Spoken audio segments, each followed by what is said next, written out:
asked me to be your maid of honor, and which may or may not have resulted in me sobbing hysterically. If you know me, you know that I do not get very emotional very often. I get made fun of it a lot, especially by my mom, for the lack of tears that I have cried in my life.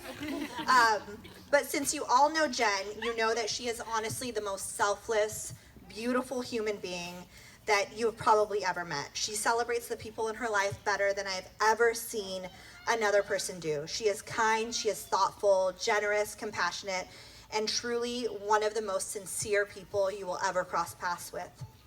We met a little over 6 years ago, and our connection was seriously almost instant. We looked at each other over a pretty wild brunch, and we knew we had a connection. We just got each other.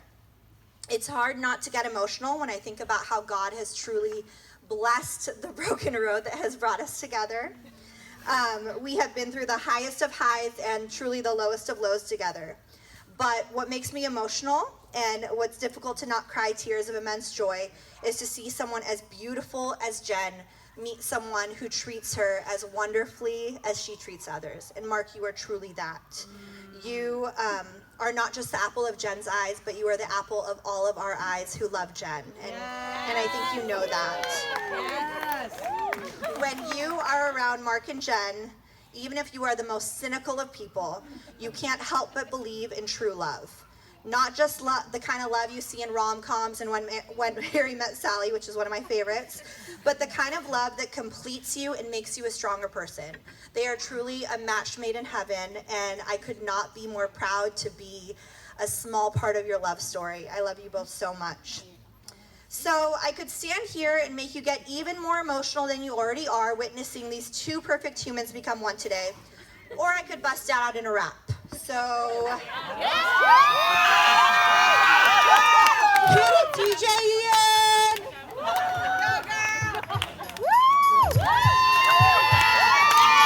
Everybody up on your feet, wave your hands in the air. Now this is a story all about how Jen ended up in a wedding gown. I'd like to take a minute, just sit right here, tell you how our couple met and became the perfect pair.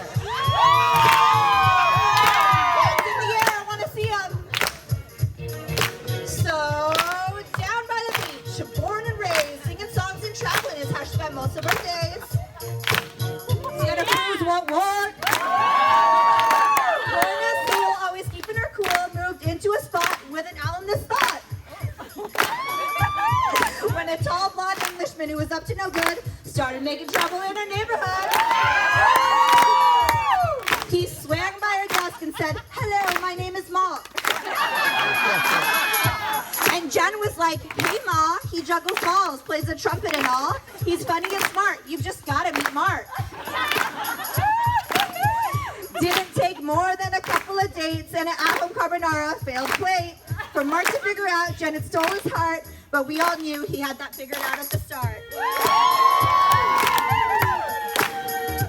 So a couple of flights back and forth across the pond.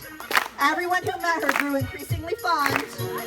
Chilling out, relaxing is not what Mark does, so Jen left playing with Esme and Josh.